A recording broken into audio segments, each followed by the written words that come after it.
Bueno, guardión. Osoko bilkura ez ohikoa da, legeek dinolako 30 egun barruenen bidalako. Da, bueno, hor dago izendapen batzuk, momentuz provisionalak. Bueno, dekuz 8 puntu, eta hasiera mongutzako. Barkatu bai, egun ondanari bakarrik esateko buli ezin izan dela gaur etorri kanpoan dago eta horregaitzik ezteko gomen guaz.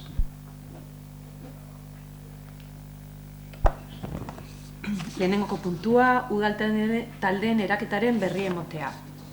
Idazkaritzan aurkeztutako agirien arabera, hurrengo taldeak sortu dira EAJ, PNV, Euskal Herria Bildu eta Guztiontzako Herria. Bigarren puntua, udal batza zenbatero bildu behar den ezartzea. Proposamena hurrengoa da. Lehenengoa, Gernika-Lumoko udalbatzak hilero egingo du ohiko bilkura, apirilean, abuztuan eta abenduan izan ezik. Ohiko bilerak hileko azken asteazkenean izango dira, beti ere jaieguna ez bada, 7etan lehenengo deialdian eta 48 ordu geroago bigarren deialdian. Bilkura bereziak egingo dira, arauetan aurreikusitako kasuetan, alkateak deitzen dituen egunean eta orduan, udal taldeetako bozeramaileei entzun ondoren. Hori guztia, indarrean dagoen araudiak kasu zehatzetarako esartzen dituen epe eta edo deialdi automatikoei kaltarik egin gabe. Osoko bilkurak udaletzeko osoko bilkuren aretoan izango dira. Bigarrena, alkateari ahalmena ematea, bere ekimenez edo talde politikoek eta bozeramaileek hala eskatuta, ohiko bilkura egiteko eguna eta edo ordua aldatzeko, justifikatutako arrazoien batengatik eta gehienez ere 10 egun balioduneko epean aurreratzeko eta atzeratzeko. Baita finkatutako egun berria dagokion hilabetearen barruan ez badago ere, eta azken hori egun arrunta izango da. Hirugarrena, ebazpena udal gardentasunaren atarian argitaratzea. Bueno, lehengo Arñako legislatura izan zen moden imindie osoko bilkurak, eguestenetan, ordu horretan, danak ondo ikusten baduzue, bueno, zango duzue. Oskatzera pasatzen gara orduan, aldeko botoak, sesko botoak, eta abstentzioa. Onartutzat emoten da.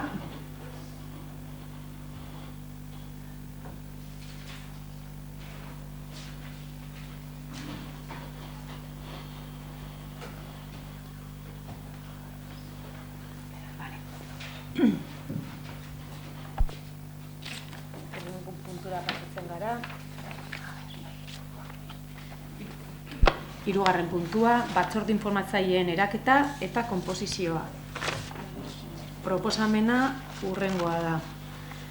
Lehenengoa, honako informazio batzorde iraunkor hauek sortzea. Batzorde horiei dagokie osoko bilkuraren edo gobernu batzordearen erabakipean jarri behar diren gaiak aztertzea. Hori buruzko txostenak egitea eta edo kontsultatzea osoko bilkurak eskuordetutako eskumenekin jarduten duenean.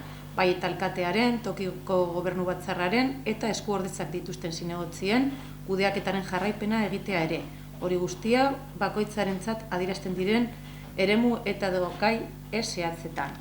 Lehenengoa, herritarrak batzordea, honeri dagokio gardentasuna eta gobernantza, herritarren komunikazioa eta arreta, parte hartzea, berdintasuna, herritarren segurtasuna, hezkuntza, gizarte ongizatea, adinekoak, sustapen ekonomikoa, enplegua, hizkuntza politika, kultura, jaiak, gazteria, kirola eta turismoa.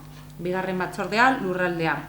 Honeri dagokio, hirigintza, obrak eta zerbitzuak, mugikortasuna eta garraioa, garapen iraunkorra, ingurumena eta etxabizitza. Hirugarrena, antolaketa eta barne araubidea.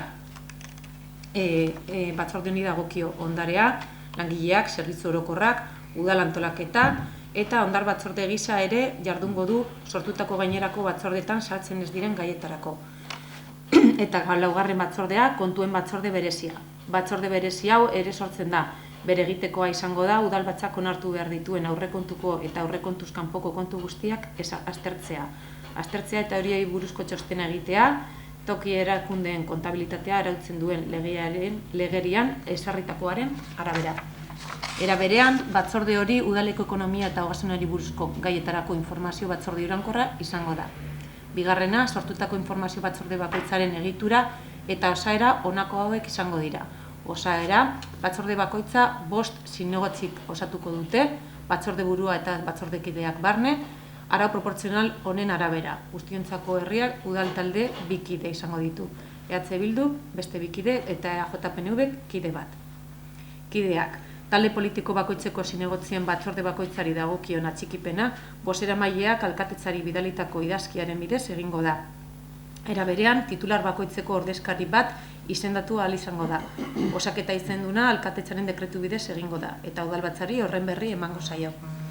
Mahaiburua, alkatea informazio batzorde guztietako berezko lehendakaria da. Hala ere, bertako edozein kideren esku utz dezake benetako lehendakaritza, eta horren berri ere emango zaio osoko bilkurari. Idazkaritza, batzorde bakoitzari dagozkion gaiekin zerikusea duen arlo edo sailetako batean zerbitzuak ematen dituen udal funtzionario bati dagokio. Izendapen hori alkatetzaren dekretu bidez egingo da, eta ordezko idazkari bat ere izendatu ahal izango da. Hirugarrena, erabaki hau gardentasunaren udalatarian argitaratzea, gardentasunari informazio publikoa eskuretzeko bideari, eta gobernuari buruzko abenduaren 10-eko 19/2013 legearen 5. eta 6. artikuluetan, eta etelen 50-52 artikuluetan jasotako publizitate aktiboko betebeharrak betetzeko. Bueno, hau lehen esan dute moduen provisionala da, idazkarri egin dezu horrek 4 azalerak, ze orokorrien mantzabeste udalatze batzutan etzen da, hori aldatu lehi edo zein momentutan. Eta, bueno, provisionala da. Bueno, guk puntua bozkatu horretik gure bozkia saldu nahi dugu, baina bebai bizi dugun egoerien gure irakurketi eta posizioa zuekaz partekatu nahi dugu gaur. Gaur uztailen 28 da parkatu, eta hauteskunde egunetik hilabete 2 paseu dire.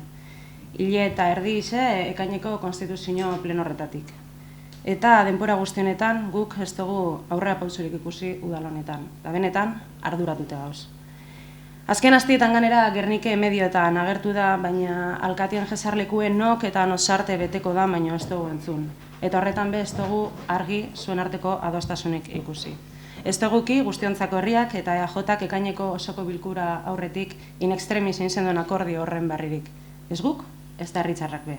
Ez dakigu akordio horri zertan datzan. Eta ikusi dugu be, ez ariela, bintzet, ikusi dugunan arabera elkar ulertzera heldu. Argi erakutsi dozue komunikabideetan, alkarriri bota dotzazuen mezuetan. Esan aldugu beraz, aurreko legintzaldize amaitzu zen moduen hasi dela barrize. Naiz eta errepikatuko ezala prometitu zen duen. Aparkatu berbak berreskuratze, baina naiz eta paralisi hori amaitzu behar zen esan zen duen. Berdin hasi da, hasi dala esan alba da. Eta horrek, hasikeran esan gendune berresten da bela esan aldugu. Akordio horrek, ez palaukin eta momentuz behintzet ez dekola sakontasunik. Batzuk alkatetza mantentzi helburuk izan duen, eta bestiek gu alkatetzarik urruntzie herritarranak eziren interesak bultzatute, kasuen interes partidistak. Gu izan ginen alderdirik bozkatuena, eta baina argi eta humiltasunez esan genduen ulertu gendule Gernikek emoskun botaskun mezue. Gernike herri anitze dala, emaitzak hori esaten bien. Eta gu lehengo indarra izan da ulertzen genduen udalgidaritziek geuri izan behar zala beti be, 3 talde politikoen arteko elkarlana eta kooperazioa oinarri hartun hau da, inor baztertu barik. Hori izan zen emaitzak esan biena eta herrizek erabaki bana, guk holan ulertu genduen. Horregaitzi guk, gobernagarritasun akordio kooperatibo baterako proposamena ingenduen, zuetako bakotsari bidali eta bebai publikoki adierazi genduen. Barriz, egoeran gure ustezko irakurketa okerra izan eta EH Bildu ekuaziotik kanpo iztie erabaki zen duen. Eta bai, erabaki horrek ekarri gaitzu gaur onaino. Zuen arteko ezin ulertuen ondorio sondino, osatu bako gobernu bateraino edo behin-behinekotasunera. A una situación de desgobierno donde se ha hablado públicamente de ocupar y ceder sillones y por el momento no se habla de puesta en marcha de proyectos en común, donde ahora mismo prevalece la incertidumbre y donde sí, se han priorizado por desgracia los intereses personales o de partido y no de los guerniqueses. Eta hemen zoritxarrez alderdizek ez dire kaltetuenak, hemen herritzarra dire kaltetuenak. Egun horretan, zintzo, boskatzera urten ziren herritzarrak. Hau ez da, herri honek merezi daben maila politikoa. Hau ez da, gernikarrak ordezkari zengandik espero bien arduri, eta horregaitzik mesedez erantzunkizun eskatzera gatoz, erantzunkizuna eta elkar ulertzia. Guk gure partetik hemen jarraitzuko dugu, benetan bihar dinen elkarrizketak ukin eta adostasunek topetako asmorik onenagaz. Eraikitzera gatoz, hiru alderdizen arteko sinergize baliatute herri honen alde lan eitzera. Gure zerleku horri zen, edo hemen izen. Eta horregaitzik puntu honetan absteni dengo gara. Alde ezin jogu bozkatu, proposamen hau ez dugulako inogaz konpartidu, ez da zuen partekatu gugaz, beraz, alde ezin jogu bozkatu. Baina ulertzen dugu, batzordeak eratu behar direla eta proportzionaltasunen mantentzen dalez, absteni dengo gara. Eskatoz, ezer blokieta dagoen egoera bateri gure lana aportetara gatoz. Alderdikrik bozkatu nahizetik emotezkun zilegitasun eta bultzadiegaz eta herritarren gandik jaso dugun babesagaz. Beraz, esan duten moduen, absteni dengo gara puntu honetan.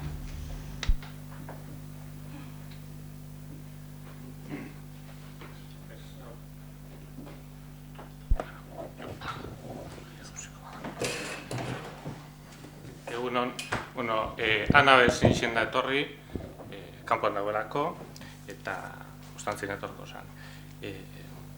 Ni zentraren gonaz, puntu honetan, bakarrik urte zen, gu gauzela danon arteko argi dau zelan bozkatu den herri honetan, hiru talde, praktikamente empateta, bilduke boto gehiago bazan, baina oso antzeko bozkakaz, eta gu geube horren zeinamen egon, herrien alde ingo dugu dude barik. Punto zietzoneri buruz, bai gure dote aipatu, banaketie komisioatan ze komisio egiten dizen, guk ikusi aldugu gehiago gitxiago aldira, baina hori ez da sakonien guretzako importantiena. Banaketie egiten dana da kide bi bildukoak, kide bi guztiontzako herria eta kide bat EAJ-PNV-ko. Alegiek esaten du proportzionaltasune mantendu bidala eta ez da proportzionaltasune mantenduten. Euskadiko legiek esaten du proportzionaltasun hori ezin bada mantendu, que habrá que integrar los órganos con un número de miembros igual para cada grupo y aplicar para la adopción de acuerdos el sistema de voto ponderado. Bertan ebatzien esaten du. Orduen guk eskatuten dugune da, komisio horretan edo egotie talde bakotxeko bat edo talde bakotxeko bi. Ez hori momentuen dauen moduen.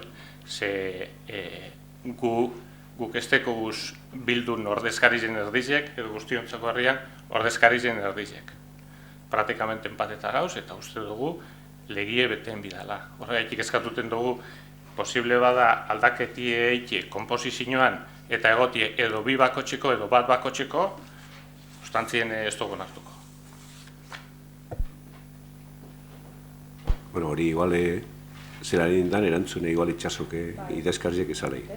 Bai ez datu dut proportzionaltasuna bermatzen dela, azkenean plenoan dauzen botoak mantentzen dielako. Lileak dinona da proportzionaltasuna, gero boto ponderado, baina boto ponderado horretik esaten dau, ez dekotemen legea, beste modu batean ezin bada lortu proportzionaltasun edo behintzat botoen representazio bat batzordetan. Beraz, ni proposatu nuen eta bai estatu nuen bi bat betetzen dauela. Boto ponderado aplikatu gure badozue, zilegi da, baina bat izan beharko litzateke alderdi bakoitzeko edo talde bakoitzeko. Ezin dira bi izan, boto ponderado aplikatzen bada, bat talde bakoitzeko izan beharko litzateke. Ze boto ponderado pertsona horretekon botoa, bere taldeak dauzkan zinegotzien botoak baliko leukelako. Baina hori zeuen erabaki politikoa da. Guk horre egin du, idazkarriek goan hau proposamena, eta berak esan goan hori ondo gusten debela, beran proposamena, dago esan zuen, zuk ondo gusten baduzu, horre atxi plantietan da hori, ez beste gauze batega atxi. Eta bueno, gauzek ondo joateko, guk ez du pegarik imintzen, hemen PNV dinona,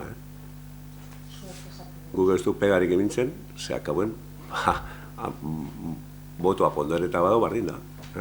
Batzorde horretan urtengo deduzek, dan nartien batera urten badeo hobeto. Baina, bueno, igual egon lehi, lau urtien, ez da baidan bat, asuntoan baten, da igual ez urten. Baina, hori proposamena ez duk usten txarto bat bera bez. Guk hau proposamena etor da ona osoko bilkura honetara, idazkarriek holan gideatute. Bai, azkenean bata edo bestia aplikatzea, nik uste dut biak betetzen dituztela legeak esatu dituzten dituen baldintzak, erabaki politiko bat da. Gure baduzue boto ponderado aplikatu? Gu ez dugu pegarik, beraz. Dinote, boskatzerakoan jakiteko zer boskatzen ari sarien, Bat eta boto ponderado guk aldekoa emongo du. Vale. Bai? Ez dago arazo. Guk esan dugu gure bozkia abstentzioa izango dela, Bai. proportzionaltasuna mantentzen den bitxartean, ez dugu aldatuko. Vale. Orduan proposamena aldatuko litzateke eta izango litzateke 3 kide, bat talde bakoitzeko eta boto ponderado da. Bilduren ordezkariak bozkatzen dauenean 6 botoren balioa izango luke. Guztiontzako herriaren kasuan bardina eta segun kasuan bosta, bale? Dinotu arazorik edo zalantzarik ez egoteko. Bale, bozkatzera pasatzen gara, aldeko botoak, ezezkorik eta abstentzioa. Bale, onartuta geratzen da. Eta argi atzera esango dut, eratu dira segaitxek izan den hori proposamena. Nik bai ez da. Konfiantza osoa idazkarziaz esan duzkun holan ikusten debela ondo, da horretxe presente daula.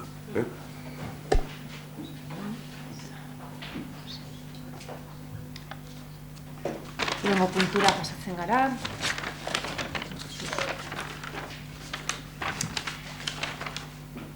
Laugarrena, udalaz gaindiko kideen hitzeko organoen udal ordezkarien izendapena. Vale, proposamena hurrengoa da. Lehenengoa, honako zinegotzi hauek izendatzea Gerniko Lumoko udalaren ordezkari erakunde organismoetan. Bustiraldeko gizarte zerbitzuen mankomunitatean, lehenengo titularra, 3 titular dauz, gero beste bat, laugarren bat zuzenean izendatzen dana, baina plenoak erabaki behar dituena, da lehenengoa Ziortza Bilbao Agirre, bigarrena Leire Gonzalezen Beita, eta hirugarrena izendatu barik agertzen da, bai? Gero gure bat osue komentatu, bale? Bilbao Bizkaia Urpartzorgoan, titularra Iñaki Gorroño Etxebarrieta, eta ordezkorik ez da izendatu. Urremendin landa garapenerako elkartea, titularra Gorka Otaulean Narbaita, eta ordezkorik ez da izendatu. Eudelen, titularra Gorka Otaulean Narbaita, eta ordezkorik ez. Gernika Lumoko 3. adineko zentroan, lehenengo titularra Ziortza Bilbao Agirre, bigarren titularra Jose Ramon Bilbao Katalaguli, eta 3. kidea izendatu barik agertu da. Gernikako institutuan, titularra Gorka Otaulean Narbaita, eta ordezkorik ez. Allende Salazar ikastetzean, titularra Jon Lejarragen Beita, eta ordezkorik ez. Barrutia ikastetzean, titularra Nerea Revuelta Martínez, eta ordezkorik ez. Gernika Lumoko, ustut, zentro berezia dela, ez da? Zepa Gernikan, titularra Jon Lejarragen Beita, eta ordezkorik ez. Bakearen Museoa Fundazioa, Gernika 1997, titularra Iñaki Gorroño Etxebarrieta, bigarren titularra Nerea Revuelta Martínez, eta hirugarren titularra ez da izendapenik proposatu. Bigarrena, ebazpen hau izendututako pertsonei jakinaraztea, ados daudela eta onartzen dutela adieraz dezaten. Onartutzat joko da, izendapenaren jakinarazpena jaso eta 3 egun balioduneko epean. Osoko bilkuraren aurrean, beren ezezpena berariaz adierazten ez badute. Hirugarrena, dagozkien erakunde eta organismoei izendapenaren berri emotea, jakinaren gainean egon daitezen eta dagozkion ondorioak izan ditzan. Laugarrena, izendapenak gardentasunaren udalatarian argitaratzea, gardentasunari informazio publikoa eskuratzeko bideari eta gobernu onari buruzko, abenduaren 10-eko 19/2013 legearen 5. eta 6. artikuluetan eta etelen 50-52 artikuluetan jasotako publizitate aktiboko betebeharrak betez. Hori guztia, akordua onartzen denunetik aurrera, eraginkorra izan dadin eragotzi gabe. 5. ebazpen horren berri emotea osoko bilkurari egiten den lehenengo bilkura.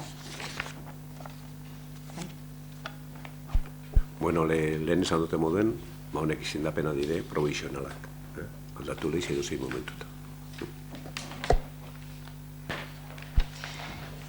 Kasu honetan, guk kontra bozkatzera baki dugu.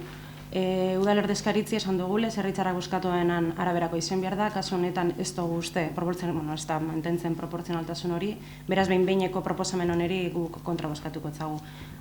Oindela 24 ordu baino gitziago jaso dugu hau, beraz ez da egon bez berbaitzeko aukerarik, baina hori ze, guk proportzionaltasun mantentzen den horren alde ingo dugu, eta kasu honetan kontra. Bai, puntu honetan, bai aipatu gure dugu, deialdiz egiten danetik, osoko bilkurarako deialdiz egiten danetik, idazkaritzan egon bidala agiri guztiziek eta guk eupe zinegotzio moduen, talde guztietako zinegotzio geukirigun astile, geure hartien berbetako eta aztertuteko gaizek eta ez egon. Eguestenien goizien etorre ginen eta akordizio edo ebazpen proposamen batzuk bete barik egon ziren, orduen ezinezkoa da guretzako aztertutie eta baloretie baiezko, esesko edo abstentzioa emotie. Orduen, bai eskatuten dugu, amendik aurrera mesedez, dokumentazioa legiek esaten dabeen arabera, idazkaritzan egon behar bada. Alixen ezkero, tope digun modu bet, intranet edo zuzen bitartez, eukiteko dokumentazio guztize danok, sasoiz, baina deialdiz egiten danien, idazkaritzan egoteko ebazpen proposamenak osotute. Zinegotzi guztizoteko eskubide batzuk eta dekuz biherzion batzuk gure hartien berbetako eta adostuteko. Kasu honetan ez da emon, 24 ordu, zeuk esan zu moduen, 24 ordu, esaziaku ordezkari bat presentetako jakin barik ze beste arloatan nortzuta usen ordezkari. Orduen, gure kasuen gai honeri kontrako boto nakotzu.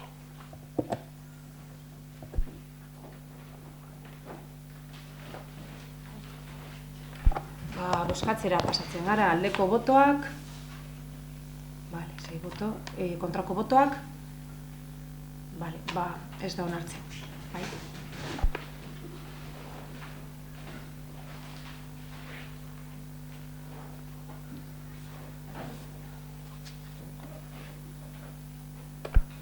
Bosgarren puntua, alkateak egindako lagapenei eta ondorengo izendapenei buruz hartutako erabakin berri emotea. Alkate ordeena eta tokiko gobernu batzordearen kideena. Ez dakite dekretuak euskazuen, baina espada alpatuko ditut, bale? Lehenengoko dekretua da 578 garrena, alkate ordeen izendapena, bai? Horren ondoren beste bigarren dekretu bat egonda, 693 garrena, urrenkera aldatzen dagoena, bai? Eta bestetik toki gobernu batzordeko kideak izendatzen dagoen, bai? Ez dakit. Zer konkretua gure badeko aipatzea, bestela hemen da dekretua, bai?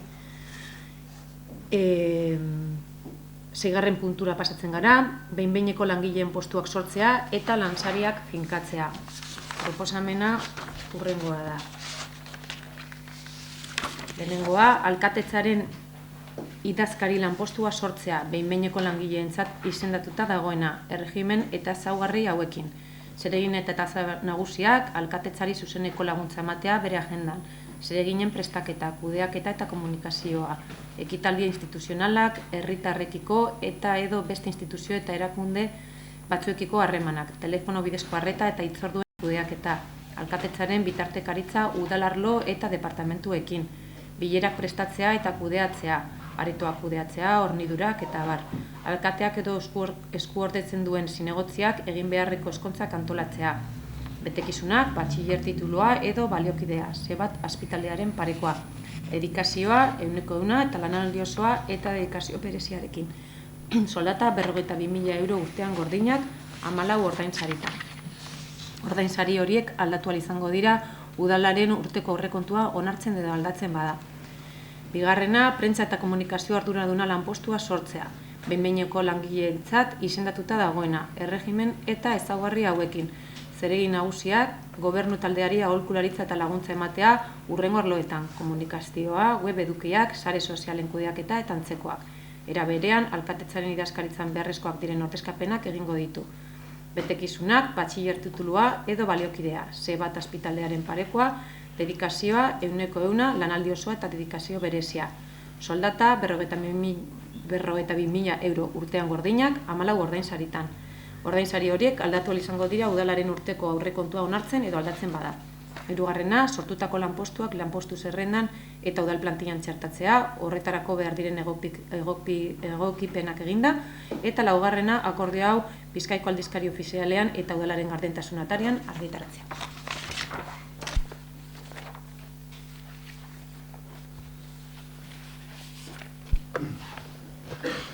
Gu badakigu konfiantzazko karguetan ez dela legez eskakizun finko bat bete behar. Baina landabe gure ustien udaletzeko lanpostu guztizetan euskara jakintza maila ziurtatzeko eskakizuna zehaztu behar dela argi dekogu. Are gehiago komunikazio eta prentza arduradun karguen udaletzearen agotza izango dan hori eta gure mesulari bakarra izango dan jakinda, oinarrizko euskara maila bat izatie ezinbesteko dela pentsatan dugu. Orduen, gu ez gara bakarrak honetan, badakigu udaletzeko teknikarizek, badakigu langileek eta Gernikeko eragile ezberdinek be, alan adierazi dauzkuela askotan, inigo jakingo dozulez, bai euskara batzordietan, euskara planaren eraketan, eta bar. Horregaitik, udaleko teknikarizek egindako kontratazio irizpidiepe ez direla kontuten hartzen honetan, jakin beharra da.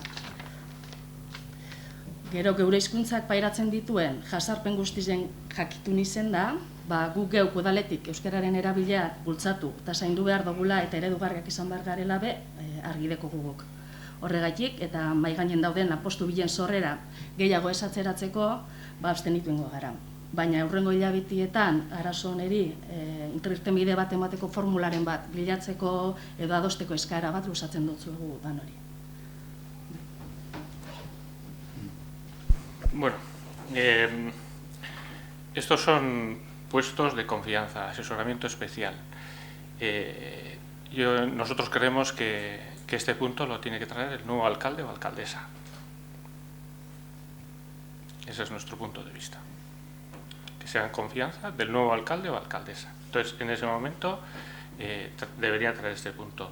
Hizkuntza eskakizuneri buruz, gupe egin dugu eskari bet. Hemen ez da agertuten eta uste dugu oso importantia dela hizkuntza eskakizun horre batez Gerniken bermatutie eta ikusi dugu komunikazio arloan zikeran inundipe ez dela bermatu hori harinako legegintzaldien eta guk hori ez dugun hartuko. Bat gatoz zuekaz arlo horretan eta gure botoa kontrakoa izango da.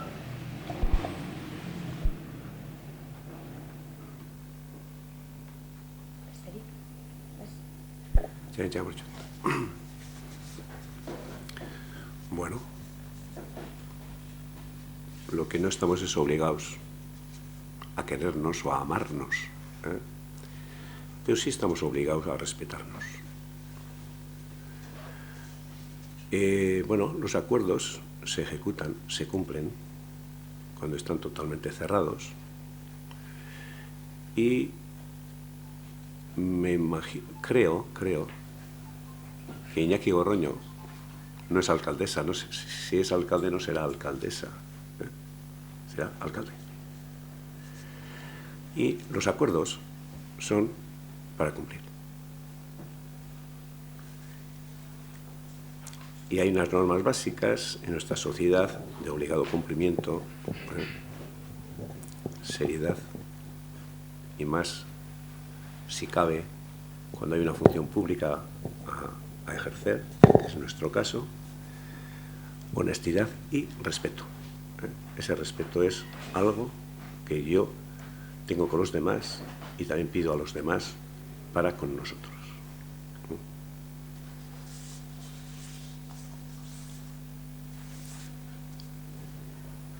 Besterik ez badago, bozkatzera pasatzen gara, aldeko botoak, aldeko boto, kontrako botoak, 4 eta abstentzioak, 5. Bale, onartuta geratzen da.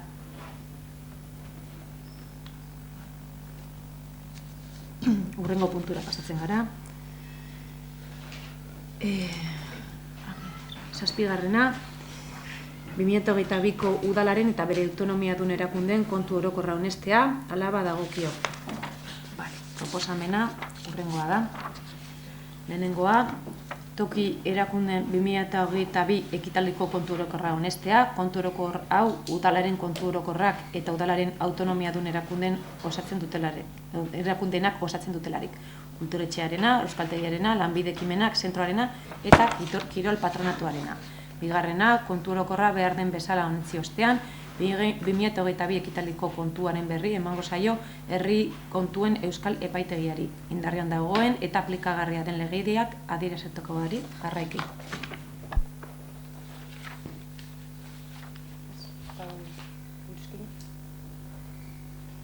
Bozkatzera pasatzen gara, aldeko botoak, Bale, hau batez onartzen da.